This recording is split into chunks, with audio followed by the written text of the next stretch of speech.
বন্ধুরা আমাদের বর্তমান যে আইএফএ প্রেসিডেন্ট আছে তার আন্ডারে আমাদের ইন্ডিয়ান ফুটবল ধীরে ধীরে শেষ হতে চলেছে, যার কারণে কেরালা ব্লাস্টার্স এফসির ক্যাপ্টেন লুনা প্লাস আদার্স যে প্লেয়াররা আছে তারা একটা ক্যাম্পেনিং চালাচ্ছে, যেখানে তারা সেভ ইন্ডিয়ান ফুটবল ক্যাম্পেনিং চালাচ্ছে। প্লাস কেরালা ব্লাস্টার্স এফসির প্লেয়াররা না, আমরা দেখেছি ইস্ট বেঙ্গলের প্লেয়ার দেবজিৎকে এবং সৌভিক চক্রবর্তীকে দেখেছি এই আইএফএফ এর উপরে কথা বলতে এই লিগ না শুরু হওয়াতে। প্লাস আমরা ইন্ডিয়ান ক্যাপ্টেন সন্দেশ জিঙ্গানিয়াকে দেখেছি, প্লাস উড়িষ্যার প্লেয়ার বিদেশি প্লেয়ার যেখানে ডেলগাডোকেও আমরা অনেক আগে থেকেই দেখেছি। যে কারেন্ট যে এআইএফএফ আছে ডেলগাডো, সে বলেছে যে কারেন্ট যে এআইএফএফ আছে সে ইন্ডিয়ান ফুটবলকে শেষ করে দিতে চলেছে। তো অনেক বলেছে, কারণ এখন যে এআইএফএফ প্রেসিডেন্ট আছে কল্যাণ চৌবে, সেই কল্যাণ চৌবের আন্ডারে আমরা 2025 সিজনে না আমরা ফার্স্ট ইয়ার লিগ দেখলাম, না সেকেন্ড ইয়ার লিগ দেখলাম, না থার্ড ইয়ার লিগ দেখলাম, না ফোর্থ ইয়ার লিগ দেখলাম। প্লাস ওমেন্সদের ক্ষেত্রেও আমরা সেম না আইডাব্লিউএল দেখলাম, না IWL2 দেখলাম। তো যার কারণে একটা ইন্ডিয়ান ফুটবল যে ধীরে ধীরে ধ্বংসের দিকে যাচ্ছে, ইন্ডিয়ান ফুটবল যে শেষ হতে চলেছে, তো সেই নিয়ে সবাই কথা বলছে। প্লাস আমরা ভাই দেখছি যে বিদেশি প্লেয়াররা ক্যাম্পেনিং করছে এই আইএসএল এর মতো টুর্নামেন্ট বা ইন্ডিয়ান যে লিগগুলো আছে সেই লিগগুলোকে চালানোর জন্য আমাদের বিদেশি ফুটবলাররা এগিয়ে আসে, যা তার ফলেও আমাদের যে প্রেসিডেন্ট আছে তার কোনো লজ্জা নেই।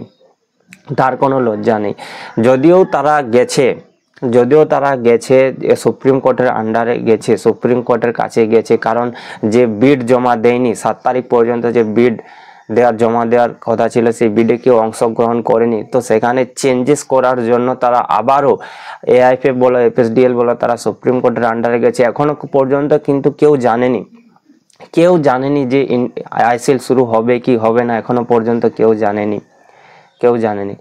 কিন্তু ভাই এটা ইন্ডিয়ান ফুটবলের লজ্জা, যেখানে বিদেশিরা ক্যাম্পেনিং করছে, যেখানে আমরা কল্যাণ চৌবের আন্ডারে আমরা আইএসএল এর মতো, আইএসএল আমি বলছি ব্রডকাস্টিং রাইটিং বা আদার্স যে কিছু হয়তো সমস্যা আছে আইএসএল, কিন্তু আদার্স যে লিগগুলো আছে যেখানে আই লিগ বলো, আই লিগ 2, 3 এবং IWL2, তো এই লিগগুলোর তো অত সমস্যা নেই, তারপরেও কেন আমরা এই লিগগুলো এখনো পর্যন্ত দেখতে পেলাম না। যে লিগগুলো থেকে আমরা ইন্ডিয়ান ভবিষ্যতের প্লেয়ার আমরা দেখতে পাই, যেখান থেকে ভবিষ্যৎ তৈরি হয়ে আসে, ইন্ডিয়ান ফুটবলকে এগিয়ে নিয়ে যাওয়ার জন্য ফিউচার প্লেয়ার আসে, তো সেই লিগগুলো আমরা বন্ধ দেখতে পাচ্ছি এই এআইএফএফ প্রেসিডেন্টের আন্ডারে। তাই বলবো যে ভাই তুমি পারছো না, কাজ করতে পারছো না, তুমি সরে যাও,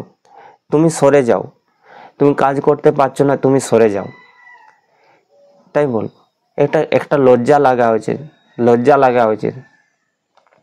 তুমি যখন পারবে না, তুমি তখন কেন আছো ওই চেয়ারে বসে, তুমি সরে যাও।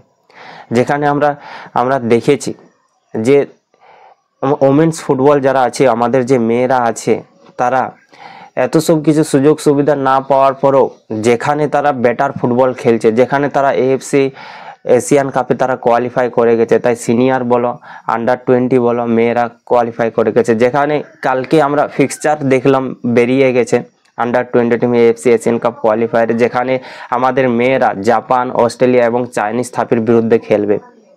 তো বেশি সুযোগ সুবিধা না পাওয়ার পরেও যে আমাদের মেয়েরা এত বেটার ফুটবল খেলছে, তো সেখানে তারা ডিজার্ভ করে যে IW এর মতো একটা টুর্নামেন্ট খেলা, IW2 এর মতো একটা টুর্নামেন্ট খেলা, সেখানে তারা ডিজার্ভ করে, যেখানে তাদের কিছুটা হলেও আর্থিক সহায়তা পায় এবং তাদের যে ফুটবলটাকে তারা কন্টিনিউ করতে পারে এবং তাদের গেমকে আরও ইমপ্রুভ করতে পারে। আর যেখানে আমরা আই লিগের যদি কথা বলি, তো সেখানে আমাদের ফিউচার প্লেয়ার আছে, যেখানে আমরা জানি যে ইন্ডিয়ান ফুটবলের এত পর্যন্ত টাকা নেই, তো তারপরে ওই টুর্নামেন্টগুলো হওয়াতে আমাদের যে ইন্ডিয়ান ফিউচার প্লেয়াররা তৈরি হয় এবং তাদের যে আর্থিক অবস্থা তৈরি হয়, আর্থিক একটু সাহায্য পায়, তো তারা ডিজার্ভ করে। এবং শুধু প্লেয়াররা না, আমাদের কোচ আছে, সাপোর্টিং স্টাফ আছে, ক্যামেরাম্যান আছে, গ্রাউন্ডসম্যান আছে, সবাই সাপোর্ট পায়। তো যার কারণে যে কেরালা ব্লাস্টার্সের ক্যাপ্টেন লুনা এবং আদার্স প্লেয়ার্সরা ক্যাম্পেনিং চালাচ্ছে, যে #সেভ ইন্ডিয়ান ফুটবল বলে তারা ক্যাম্পেনিং চালাচ্ছে এবং সবাইকে যুক্ত হতে বলছে যে তোমরা সবাই #সেভ ইন্ডিয়ান ফুটবল তোমরা লিখো এবং ট্যাগ করো, এআইএফএফকে ট্যাগ করো, যাতে এই লিগগুলো তাড়াতাড়ি শুরু হয়, ইন্ডিয়ান ফুটবল লিগ তাড়াতাড়ি শুরু হয় এবং সবারই জীবিকা সবারই জীবিকা উপার্জন হয়, ঠিক আছে, যেখানে সবাই তাদের আর্থিক যেন যে সংকটটা না পড়ে। যেখানে এডিন লুনা বলেছে যে আমরা সবাই অনেক সারা বছর ধরে কষ্ট করি এই লিগটা শুরু করার জন্য। প্লেয়ার বলো, গ্রাউন্ডসম্যান বলো, সাপোর্টিং স্টাফ বলো, কোচ বলো, ক্যামেরাম্যান শুরু থেকে আমরা সবাই অনেক সারা বছর ধরে কষ্ট করি এই লিগটাকে, এবং ফ্যান্সদের মুখে আমরা হাসি ফোটাই, ফ্যান্সদেরকে আরও উৎসাহ দিই ক্লাবকে সাপোর্ট করার জন্য। তো সেখানে যদি এই টুর্নামেন্ট আমরা না দেখতে পাই, যেখানে ডেলগাডো বলেছে, ডেলগাডো তো অনেক আগেই বলেছে যে আইএফএফ শেষ করে দিচ্ছে, আমাদের এই ইন্ডিয়ান ফুটবলকে শেষ করে দিচ্ছে। সে আবার বলেছে পরের ক্ষেত্রে, আবার সে টুইট করেছে যে আমরা কোনো স্টেটমেন্ট চাই না, আমরা সরাসরি অ্যাকশন চাই, আমরা ফুটবলটা খেলতে চাই। যেখানে আরও সে টুইট করেছে, যেখানে সন্দেশ জিঙ্গানিয়াও সেম কথা বলেছে যে নো স্টেটমেন্ট, আমরা চাই অ্যাকশন এবং আমরা ফুটবলটা খেলতে চাই। সন্দেশ জিঙ্গানিয়া সবাই বলেছে। তো জানি না যে কী হবে আমাদের ইন্ডিয়ান ফুটবলে, কি হবে আমাদের ইন্ডিয়ান ফুটবলে। আদৌ কি আইএসএল শুরু হবে, আই লিগ শুরু হবে এই বছর, এখনো পর্যন্ত জানা নেই।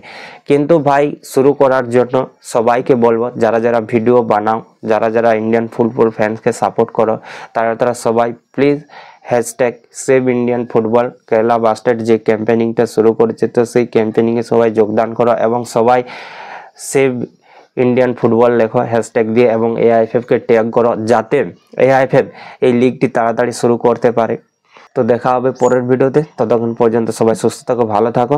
আর আমার চ্যানেলে যদি কেউ নতুন এসে থাকো তো প্লিজ চ্যানেলটি সাবস্ক্রাইব করুন, কারণ এখানে তোমরা Indian football related video daily update পেতে থাকবে। জয় হিন্দ।